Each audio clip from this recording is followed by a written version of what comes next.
16 години съм. Какво ти накара да дойдеш на X-Factor? Ами самото такова е предаването, в което има някои изисквания, които аз ги притежавам. Иначе работиш по някой? Ами да, работя. Къде? Ами като продавачка. Какво продаваш? Плодове и зеленчуци продавам. Колко струва 1 килограм банани? Аз не продавам банани, продавам дини. Само дини.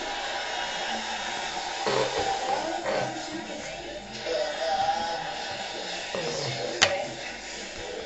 Замълчи, всичко си ми казал и за жалост аз съм чувал.